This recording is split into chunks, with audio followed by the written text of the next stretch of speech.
The room fell dead silent when James Patterson, the estate lawyer, cleared his throat and said, "There appears to be an additional clause here that I wasn't aware of." My brother Michael shifted in his leather chair, his Rolex catching the afternoon light streaming through the Hartford law office windows. My sister Ashley stopped scrolling through her phone, her perfectly manicured nails frozen mid-swipe. Before we jump back in, tell us where you're tuning in from, and if this story touches you, make sure you're subscribed, because tomorrow, I've saved something extra special for you. My parents exchanged that look they always shared when something threatened their carefully constructed world. But me? I just sat there in the back corner, in my thrift store blazer and scuffed flats, wondering why I'd even been invited to this reading at all. After 6 years of being treated like I didn't exist, after being cut off and cast out for choosing community work over country club memberships, I figured I was just there to witness my family inherit everything Grandpa Bob had built. What I didn't know was that my grandfather had been watching all of us more carefully than anyone realized, and that the real Will, the one with teeth, was about to change everything.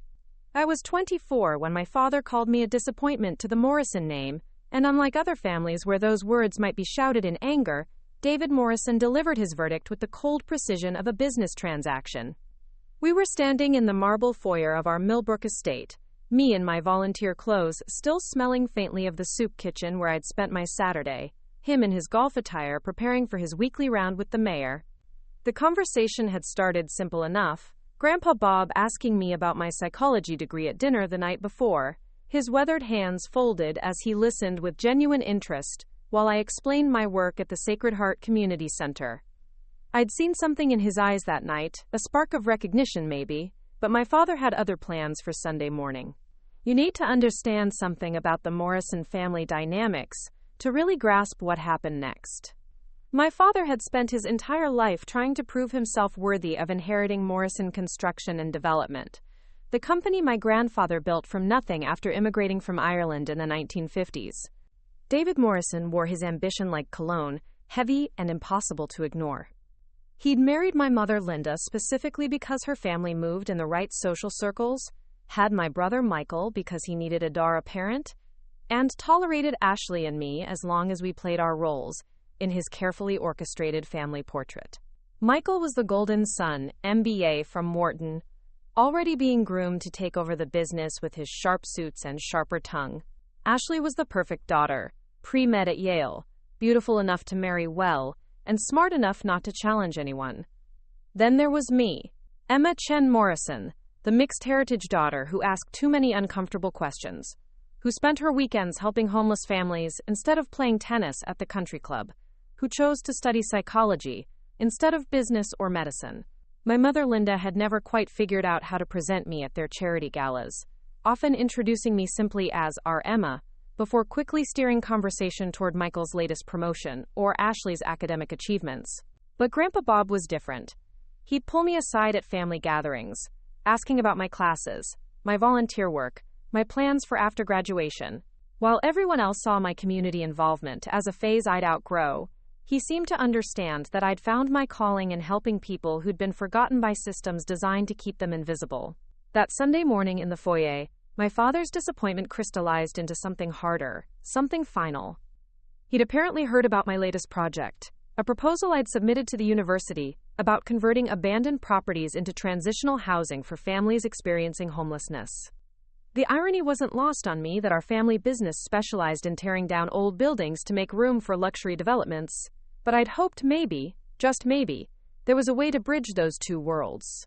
My father saw it differently. He saw it as Emma embarrassing the family name again. His words were measured, deliberate, designed to cut deep without raising his voice above the level appropriate for our neighborhood's Sunday morning quiet. He explained that the Morrison name meant something in Connecticut, that our reputation in the community was built on success, excellence, and respectability. He said that my bleeding heart tendencies were fine as hobbies, but that it was time I grew up and recognized my responsibilities to the family. When I tried to explain that helping people wasn't a hobby, that I'd found real purpose in my work at the community center, he held up one manicured hand and delivered his final verdict. The Morrison family, he said, couldn't continue to support someone who insisted on associating with what he called society's problems, instead of contributing to society's solutions. He made it sound so reasonable, so logical, as if caring about homeless families was somehow equivalent to embracing failure. When I asked what he meant by couldn't continue to support, his smile was as cold as January morning on Long Island Sound. He meant the trust fund that paid my college tuition. He meant the car insurance on the BMW I drove. He meant the credit card that covered my books and living expenses. He meant all of it. The ultimatum was simple in its cruelty. I could abandon my community work, change my major to something more suitable like business or communications, and fall in line with family expectations. Or I could continue down my current path and do it entirely on my own, without the safety net that had allowed me to volunteer my time instead of working 3 jobs like most of my classmates. He gave me exactly 1 week to decide, but we both knew I'd already made my choice the moment I walked into that soup kitchen 18 months earlier and realized that some things mattered more than maintaining appearances. What my father didn't know, what none of them knew except Grandpa Bob, was that I'd been documenting everything. Not out of spite or some grand plan for revenge, but because my psychology training had taught me the importance of understanding patterns, of recognizing systems that perpetuate inequality.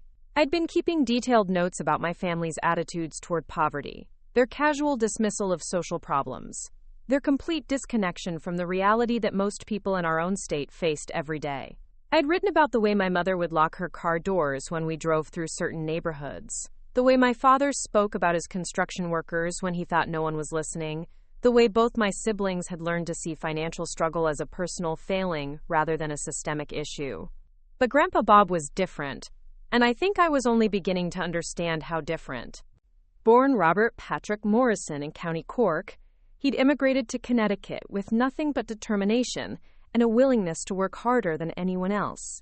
He'd built Morrison Construction literally from the ground up, starting with small repairs and gradually expanding into the luxury development empire my father now managed. But unlike the rest of my family, Grandpa Bob remembered what it felt like to be hungry, to worry about rent, to wonder if hard work would ever be enough to build something lasting. During those family dinners where my parents would complain about increased taxes, or Ashley would mention some homeless person she'd seen near her dorm, I'd catch Grandpa Bob watching me, studying my reactions.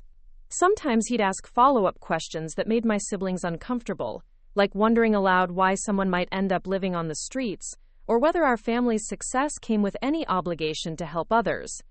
My parents would always steer the conversation back to safer topics, but I could see the wheels turning behind my grandfather's pale blue eyes. The week my father gave me to decide felt both eternal and impossibly short. I spent most of it at the Sacred Heart Community Center, throwing myself into my work with families who were navigating the impossible maze of social services, housing assistance, and job training programs. There was Maria Santos, a single mother of 3 who'd been evicted when her landlord decided he could make more money converting his building to luxury condos. There was James Wright, a veteran dealing with PTSD who'd been living in his car since his disability benefits got cut. There was the Henderson family, parents working full-time jobs that still didn't pay enough for them to afford rent, in a state where housing costs had skyrocketed beyond most people's reach. Each story reinforced something I already knew but my family couldn't see, that the line between stability and crisis was much thinner than people like the Morrisons wanted to believe. My father's construction company was part of the problem, tearing down affordable housing to build developments that started at $500,000. My mother's charity work consisted entirely of writing checks to organizations she'd never visited, supporting causes that sounded noble at cocktail parties, but never required her to actually interact with the people she was supposedly helping. Michael and Ashley had inherited this same detachment, viewing social problems as abstract concepts rather than human realities. On Thursday of that week, Grandpa Bob found me in the community center's main room, helping Maria's youngest daughter with her homework, while Maria attended a job interview I'd helped her prepare for. He didn't announce himself, just appeared quietly in the doorway wearing his old work jacket instead of the expensive suits my father insisted he wear to business meetings. We talked for almost 2 hours that afternoon, him asking careful questions about the families I worked with, the obstacles they faced, the solutions I thought might actually make a difference. When I mentioned my idea about converting abandoned buildings into transitional housing, his eyes lit up with an interest I'd never seen from anyone else in my family. He asked me about costs, about zoning regulations, about the practical details of turning vision into reality. For the first time in my life, I felt like someone from my family was taking my work seriously, seeing it as something valuable rather than embarrassing. As he prepared to leave, he squeezed my shoulder and said something I wouldn't fully understand until years later. Sometimes the family you're born into isn't the one that understands your heart, Emma, but that doesn't mean you stop following it. That weekend, I made my choice. I knocked on my father's study door Saturday evening, found him reviewing contracts for Morrison Construction's latest project, a luxury shopping complex that would replace a neighborhood where many of Sacred Heart's clients used to live. I told him I appreciated everything the family had given me, but that I couldn't abandon work that felt like my life's calling. I told him I'd figure out how to pay for my remaining courses, how to cover my expenses, how to build a life that aligned with my values, even if it meant building it alone. His response was swift, efficient, and absolutely final. By Monday morning, my access to the family accounts had been terminated. The BMW I'd been driving had to be returned to the dealership. My dorm room deposit for senior year had been canceled. Most devastating of all, my registration for fall classes had been suspended pending payment of outstanding tuition fees that I had no way to cover. My father had moved with the same ruthless efficiency that made him successful in business, cutting me off completely while somehow making it look like I'd made the choice to leave. The last conversation I had with my mother during that period still haunts me.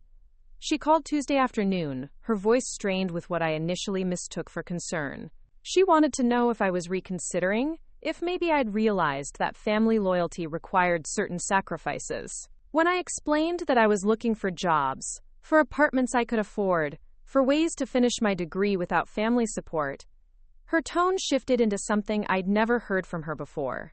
Genuine anger, mixed with something that sounded almost like fear.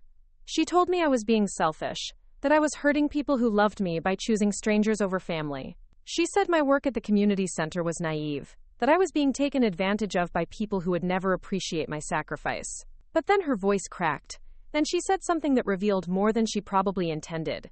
She said she was scared that people would think the Morrison family had failed somehow, that having a daughter who chose poverty over prosperity would reflect poorly on all of them. In that moment, I realized that my mother's opposition to my choices wasn't about concern for my well-being at all. It was about protecting the image she'd spent decades constructing. My siblings' reactions were different, but equally painful in their own ways. Michael sent a single text message that read, "You made your bed, now lie in it. Don't expect any help from me." Ashley was more emotional, but ultimately just as clear. She called me crying, saying she didn't understand why I was throwing away everything our family had worked for, why I was choosing to align myself with people who hadn't earned what we'd been given. Both of them seemed genuinely bewildered by my decision, as if the possibility that someone might value purpose over profit was completely foreign to their worldview. The only family member who didn't try to change my mind was Grandpa Bob. 3 days after my father cut off my funding, I found an envelope slipped under my dorm room door with my name written in his distinctive handwriting. Inside was a check for $5,000 and a note that simply said, "For following your heart. Don't tell your father." It wasn't enough to cover all my expenses, but it was enough to buy me time to figure out my next steps. More importantly, it was proof that at least one person in my family understood why I'd made the choice I did. That money became my bridge. Preparing and narrating this story took us a lot of time, so if you are enjoying it, subscribe to our channel. It means a lot to us. Now back to the story, to independence, allowing me to move out of the dorms and into a shared apartment with 2 other students who were also working their way through college. I took a job waiting tables at a diner near campus, picking up weekend shifts at Sacred Heart for a small hourly wage, and applied for every scholarship and grant program I could find. The work was exhausting, the hours brutal, but for the first time in my life, I felt like I was earning everything I had. Every paycheck, every grade, every small victory belonged entirely to me. The hardest part wasn't the financial struggle or the physical exhaustion. It was the loneliness.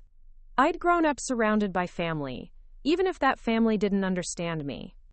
Now I was building a life entirely on my own, learning to trust my own judgment without any safety net beyond my own determination.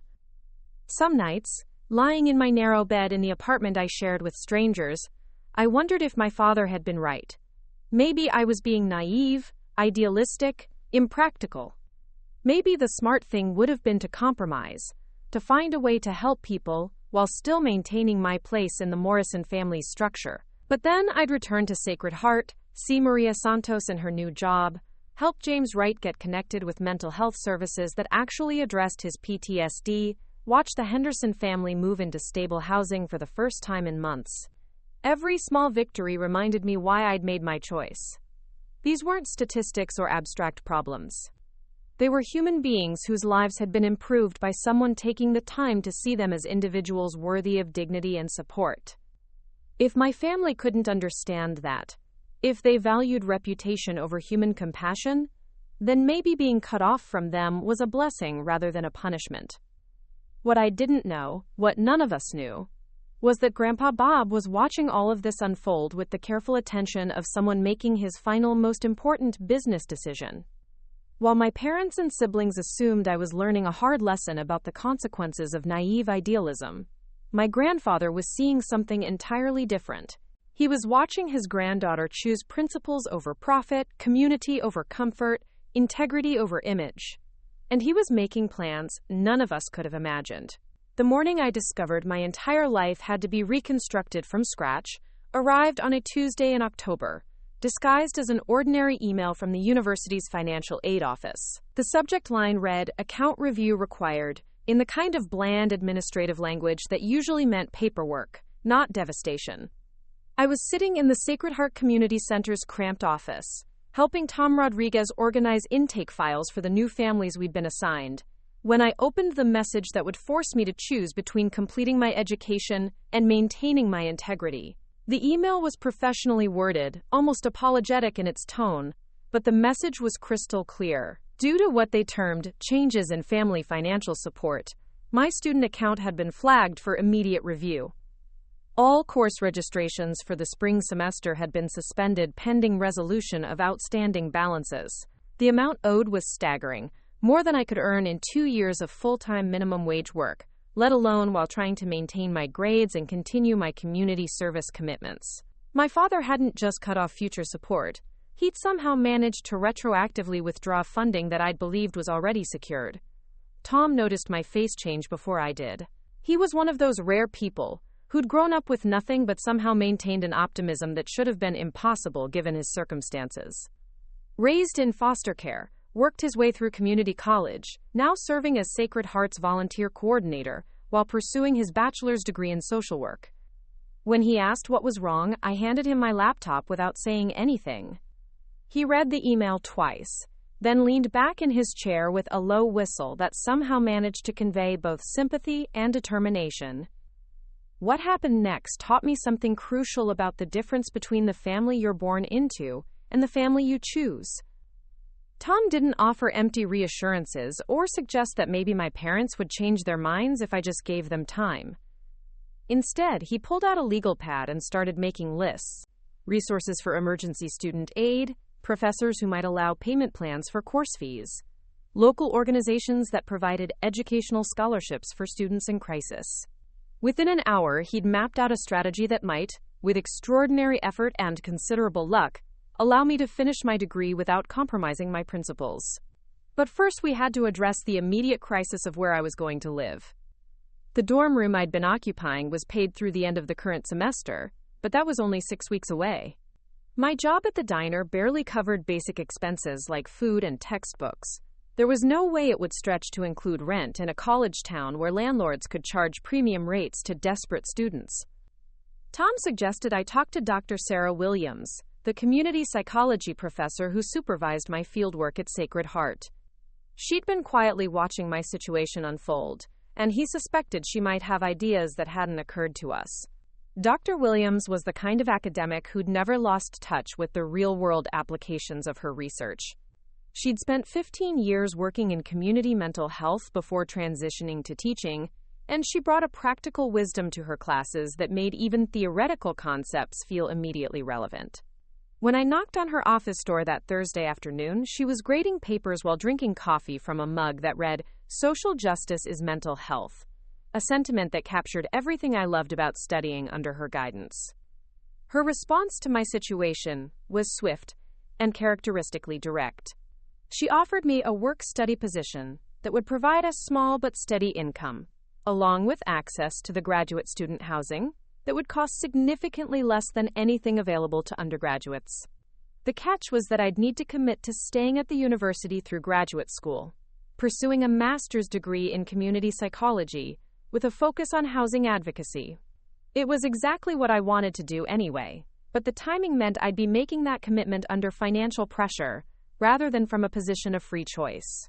I accepted immediately, partly because I had no other realistic options, but mostly because Dr. Williams was offering me something my own family hadn't: faith in my potential and support for my chosen path.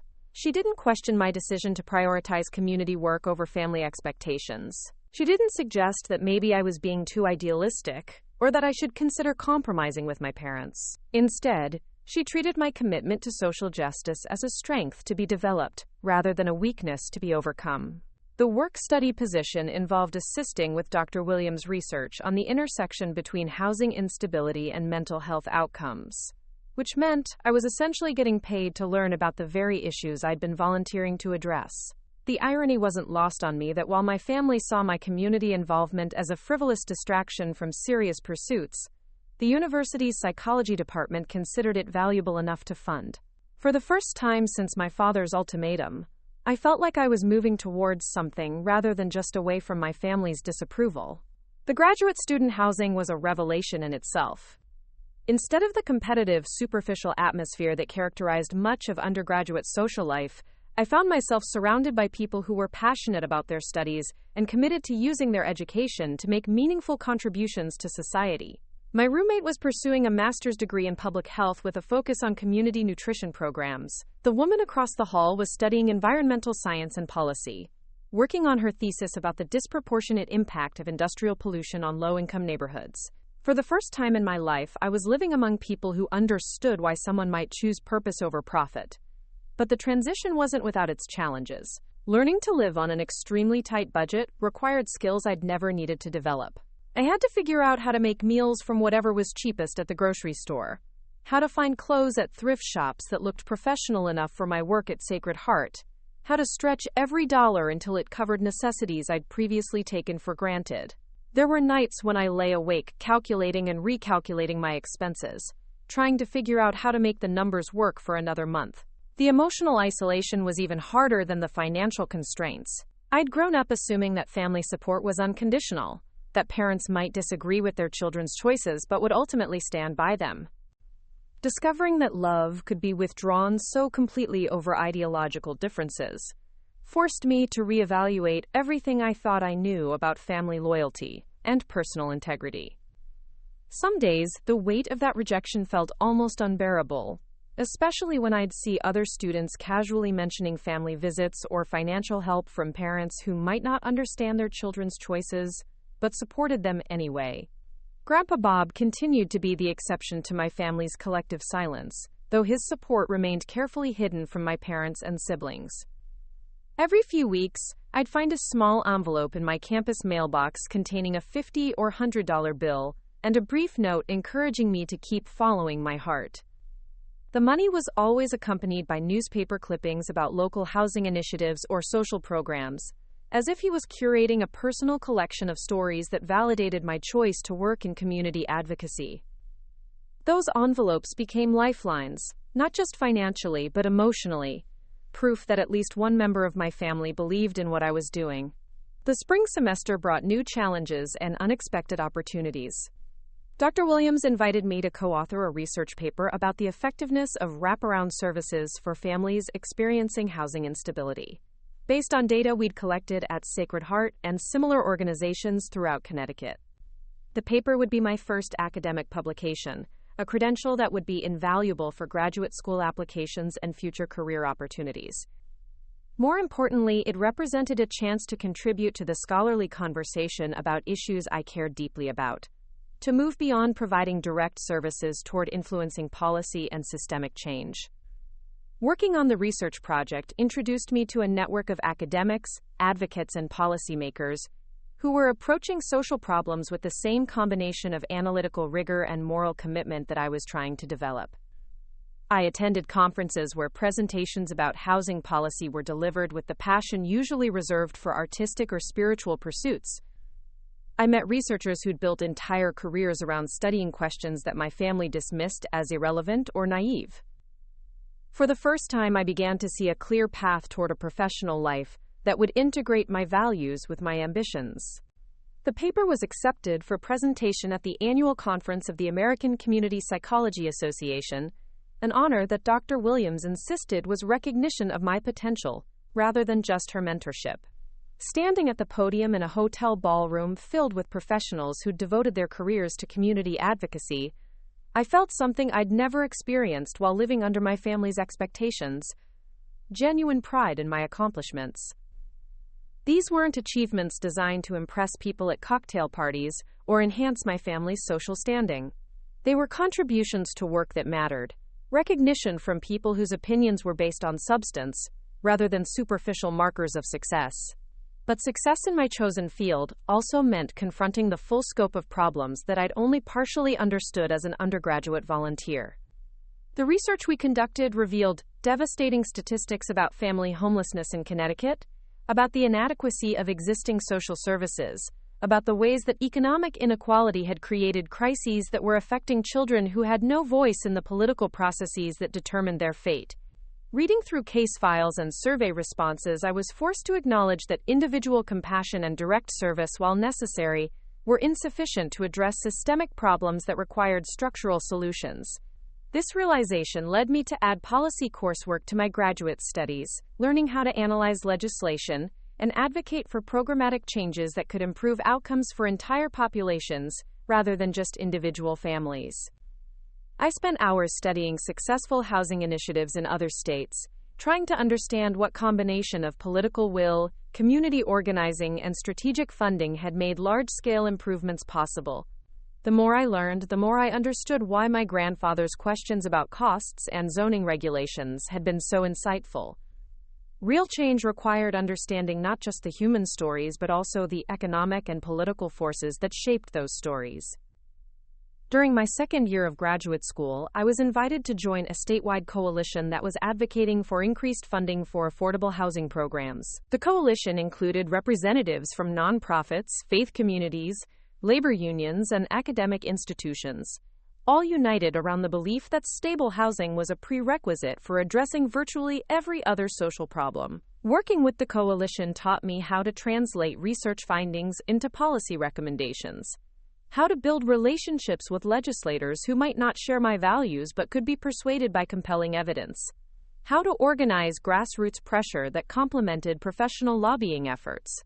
The work was exhilarating and exhausting in equal measure. I was learning skills that would serve me throughout my career while also contributing to efforts that were producing tangible improvements in people's lives.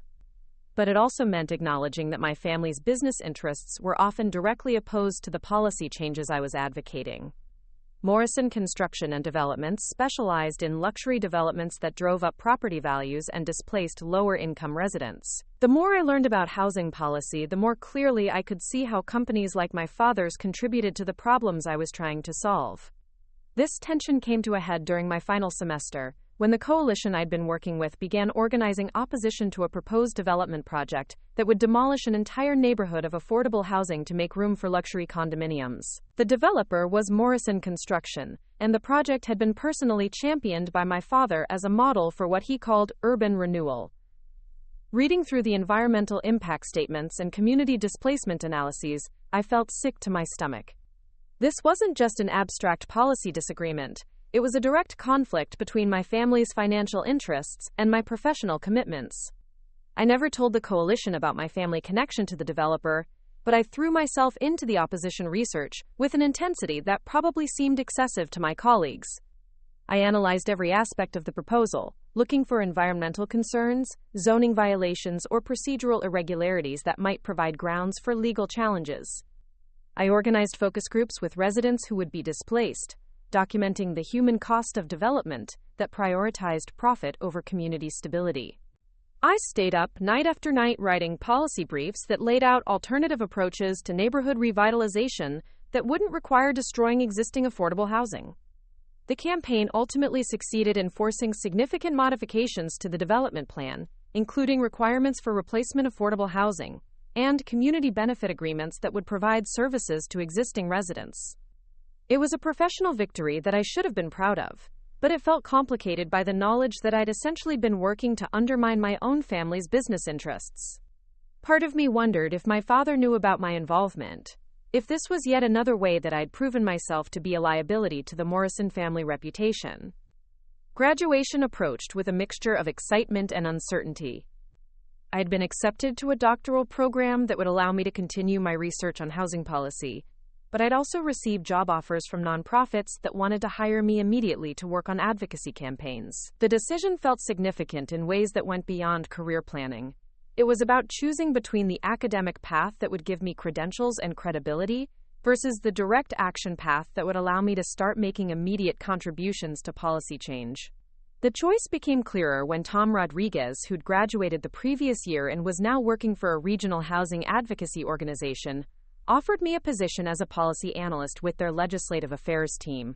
The job would involve researching housing issues, writing policy recommendations, and organizing grassroots advocacy campaigns throughout New England. It was exactly the kind of work I wanted to do, and it would allow me to start building the professional experience I'd need for whatever came next in my career. I accepted the position and moved to Boston, where the organization was headquartered.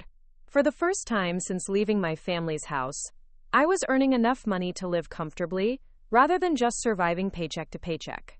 I rented a small apartment in a neighborhood that was diverse and walkable, filled with young professionals who were working in education, healthcare, and social services. After years of financial uncertainty, having stable income and job security felt almost surreal. The work itself was everything I'd hoped it would be.